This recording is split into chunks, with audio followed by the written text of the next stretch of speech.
Hello বন্ধুরা, আমি আবার একটি রাইটিং ভিডিও করতে বেরিয়ে পড়লাম। তোমরা আজকের ভিডিওটা একবারে প্রথম থেকে একবারে শেষ পর্যন্ত তোমাদেরকে দেখতেই হবে। আমার রিকোয়েস্ট রইল, আজকের ব্লগটি কিন্তু একবারে সেই লেভেলের হতে চলেছে।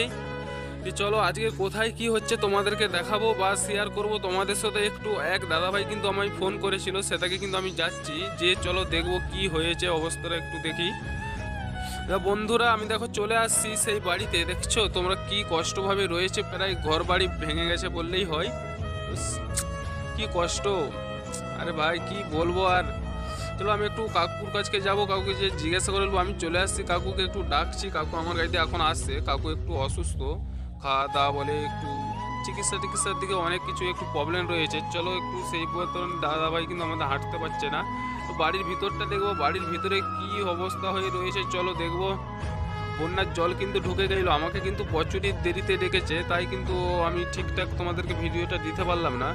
যে তবু দেখবো চলো কতটা কি হয়েছে, আমি একটু দেখেই তোমাদেরকে বা তোমাদেরকেও একটু দেখাই। আরে ভাই দেখ কি অবস্থা রে ভাই। এরা কিভাবে বাচ্চা টাচ্চা নিয়ে থাকে, আর ভিতরে এদের হচ্ছে দুটো তিনটে এমনিতে বাচ্চা ছেলে রয়েছে, কিভাবে থাকে, অবস্থা কি হয়েছে ভাই দেখ। আরে ভাই দেখ, দুয়ারের মধ্যে ঘরের মধ্যে কিন্তু একবারে সুন্দর জল ঢুকে গেছে, এরা কিভাবে থাকে।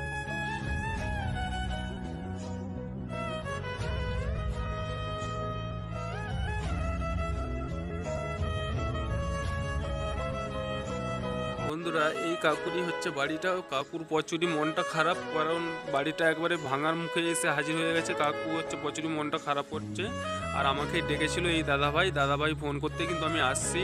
আর এই ভিডিওটি বেশি করে করে শেয়ার করো তোমার বন্ধু বা বান্ধবীদের কাছে, যেমন এই কাকুর কিছুটা সহযোগিতা হয়। আর আমি যতটা পাচ্ছি কাকুকে সহযোগিতা করছি, বা তোমাদের আশীর্বাদে আমার যতটা ক্ষমতা আমি ততটাই ওদেরকে সহযোগিতা করতে পারছি। তোমরা তো সবই জানো, আমি সেরকম সেরকম বড় আমি ইউটিউবার নই। আমার যেমন ক্ষমতা আমি তেমন দিয়ে সহযোগিতা করলাম।